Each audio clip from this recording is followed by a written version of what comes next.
On November 21st of this year, my San Francisco 49ers went down to Mexico City to not only play, but destroy the Arizona Cardinals, and I was fortunately there to watch it, which, side note, go 49ers.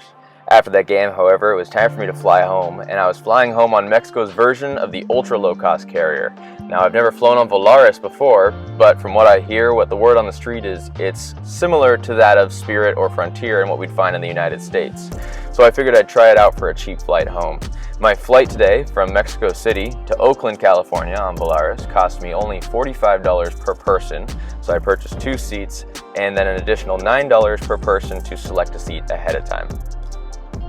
But without any further ado, let's head to Mexico City and hop on board Volaris and see just what Mexico's ultra low-cost carrier has to offer. Now, we were staying in the Zocalo neighborhood in the center of Mexico City, and the drive from there to the airport proved to be quite the task, as with the normal Mexico City traffic, even with our aggressive driving Uber, it did still take us about an hour to an hour and a half to get over to the airport. They separate out the Terminal 1 and Terminal 2 traffic fairly early on the highway, considering the 2 terminals are on opposite sides of the airfield. So Aeromexico and SkyTeam partners are going to be out of Terminal 2, but being on Volaris, or if you're flying any other carriers out of Mexico City, you're going to be heading to the northern half of the airport over to Terminal 1. Now, Mexico City actually has 3 airports. This is the major one, but there is also another one in Mexico City and another one in nearby Toluca. So most flights are departing out of here if you're going to international destinations, and this airport serves as a hub for Aeromexico and a focus city for airlines like Viva Aerobus and Volaris like today.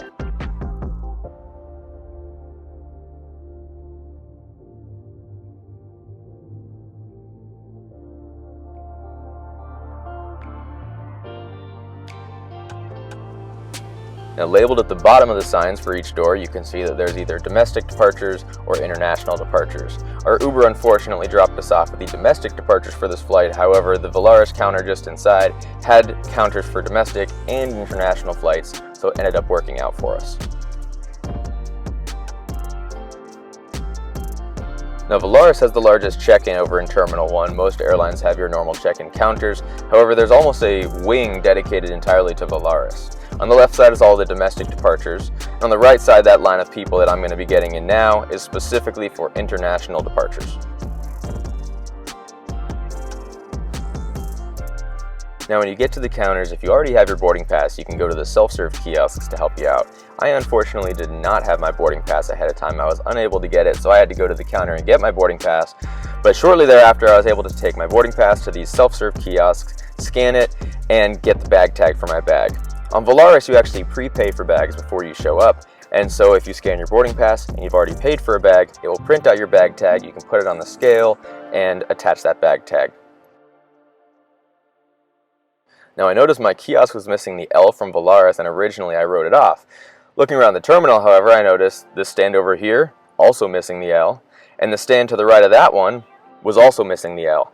And as it turned out, actually, none of the stands had L's on them. So if you know the meaning to that, let me know, because I couldn't figure it out. I don't know if it's intentional or not.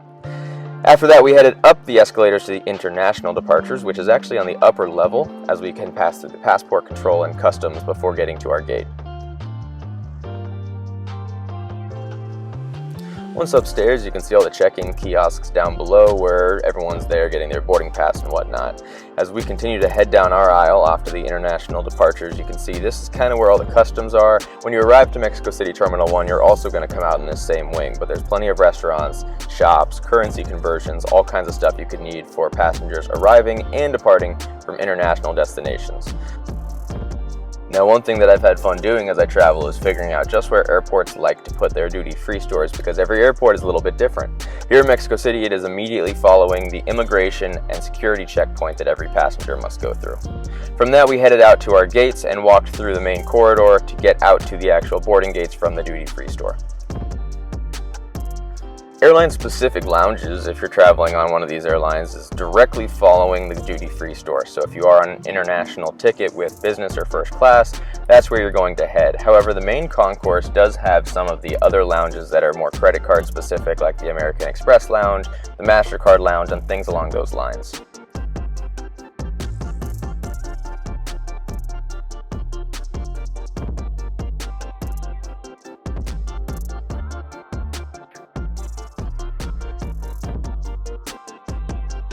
Now, while there is some shops and restaurants that you'll find in Mexico City's Terminal 1, I found the main corridors to be actually pretty white and barren, and it was kind of strange walking around. A lot less open than some of the concepts you'll see around most of North America. Terminal 1 here in Mexico City has two main wings.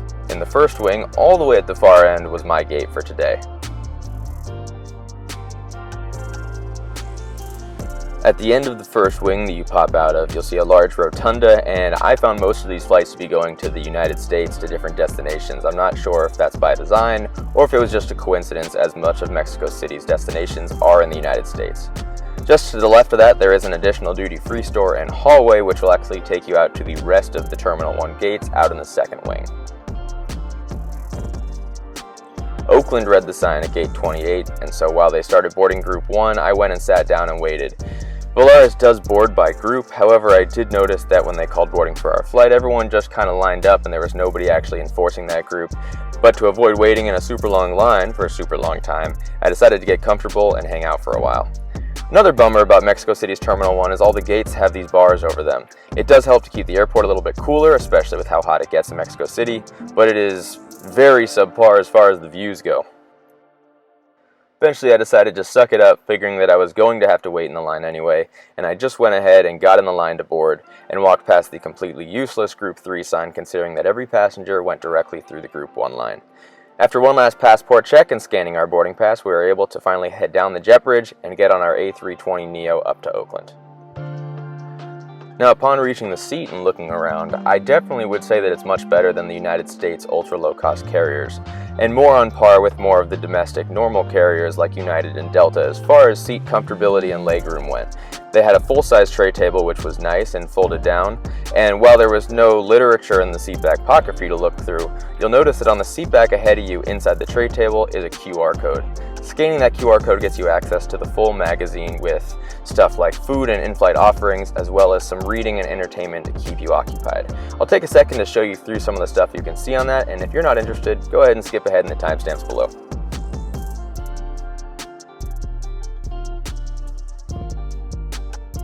Now, while it did seem like half the stuff in this magazine was advertisements for different things, they did have plenty of stuff for you to read about the airline and their destinations if you don't have any other in-flight entertainment to keep you occupied. Now, one thing to note about Volaris is there is no seatback TVs, there's no in-flight entertainment, and there is no Wi-Fi. So if you don't have anything downloaded or any games to play, this might be one of your better options as far as entertainment goes. Now, one thing they do have towards the bottom of this is the food offerings. Now, similar to the ultra-low-cost carriers in the United States, nothing is free, not even a bottle of water. However, unlike the airlines in the United States, it looked like almost every passenger actually took advantage of the service and did pay for some sort of snack and some sort of drink. I opted to go with stuff I'd picked up in the airport, but if you're interested to see the options, you can pause about this time and look through that menu.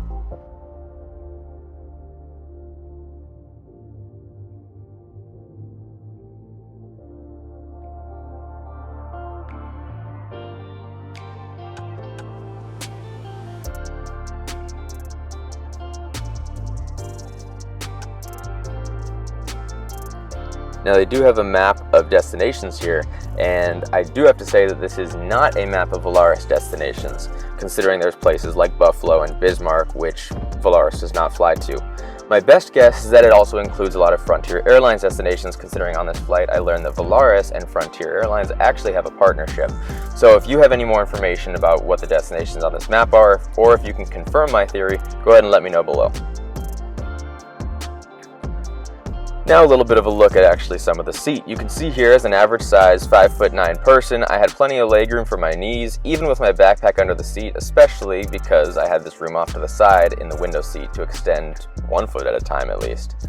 The seatback pocket, because it didn't have literature, gave me room to store other things in it. And one thing I do want to show you in here is the boarding pass we were given. Volaris doesn't have typical boarding passes. It looks almost more like a receipt, but on that receipt is your seat number, your destination, and a barcode at the bottom, and they use this as my boarding pass. Kind of an interesting model, something I haven't seen before. As the sun was setting, I settled into my seat while the rest of the passengers boarded. We got the rest of the cargo loaded up, and we finally pushed back for our departure from Mexico City. Now I will say I chose my seat on the right side of the airplane because every departure off this runway at this time was doing basically a right 180 departure, and it gave fantastic views of Mexico City. You will see very shortly, however, that departure was not the one we were given. We still had plenty of views of the terrain around Mexico City, as Mexico City does lie at about 7,000 to 8,000 feet in elevation, but we did not get that great view of downtown that I was hoping for.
Now, even when Mexico City's skies are clear, they're never really clear. As we bid farewell to Mexico City, I was able to look through all that layer of haze that I had been seeing from the ground throughout my entire trip, and got whatever views I could of Mexico through the haze, which the sunset made increasingly difficult as it got closer and closer to the horizon. About 45 minutes into the flight attendants started walking up the aisle with these snack and beverage carts, which took about 30 to 45 minutes in and of itself just because everything cost money, and like I mentioned before, almost every passenger took advantage of the services, and that meant that the flight attendants had to scan every person's card to give them what they wanted. Now, for those passengers that wanted more later in the flight, they were more than happy to meet you in the back of the galley and you could buy whatever you wanted. Now, if you're flying on an airplane that doesn't have any seatback entertainment or charging stations, my biggest advice to you, come with some sort of charger. I had my laptop fully charged and a portable charger so that I could charge up whatever I needed and keep myself completely entertained with what I had in flight. I downloaded a couple of movies and TV shows to my phone so that I could watch those, and with the charging that I could get off my laptop, it was plenty to keep me entertained for the 4.5-hour flight up to Oakland.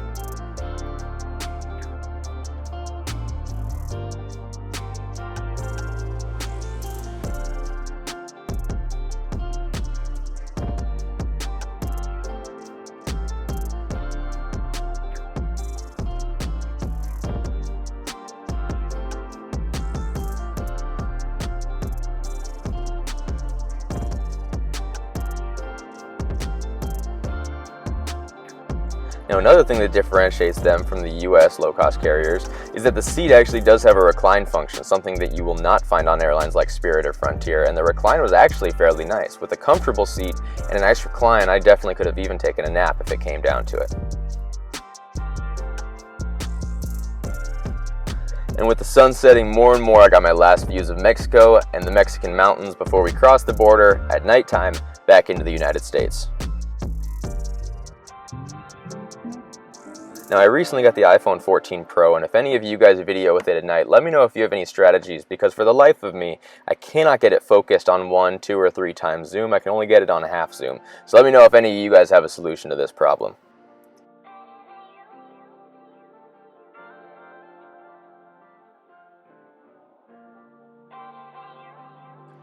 And after the sun had completely gone down, we hit the border just right at MEX Cali and crossed into the United States. You can see the hard stop there on the left side of the screen.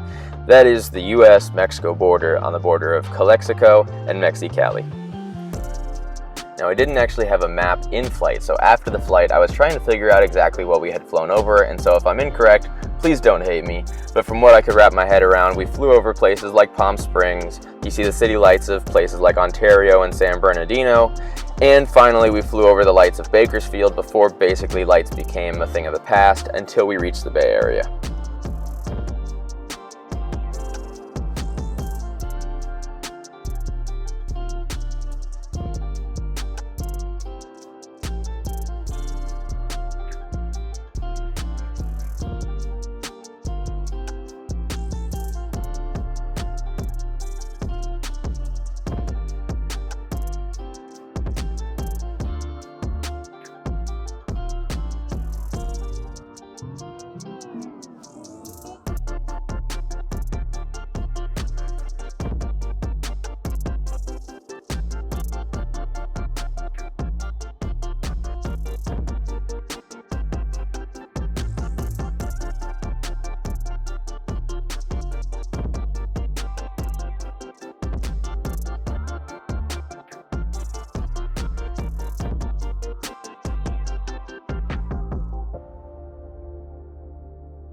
And now a little time for reflection as we taxi, and when it comes to Volaris, I only paid about $45 per seat per person, and all in all, it's marketed as a low-cost carrier, but if you compare it to the United States comparisons, it is much better. The seat was definitely more comfortable, there was legroom, there was recline. They did have food offerings and everything for money, but the food offerings they have seemed sufficient for the flight, and all in all, if your flight's only about 3 to 4 hours, I see this as a great bang for your buck.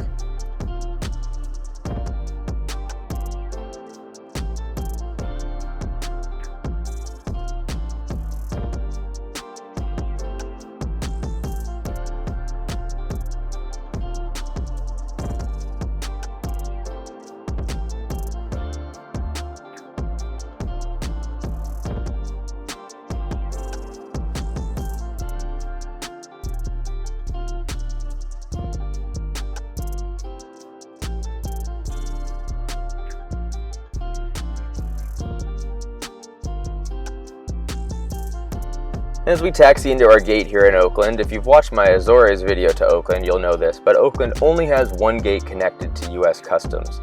Now, interestingly enough, we actually did not park at that gate, which is gate number 1. We parked right next door in gate number 3, and so they actually had to take us up the jet bridge for gate 3, back down the jet bridge of gate 1, and take us a roundabout way actually to get to US Customs.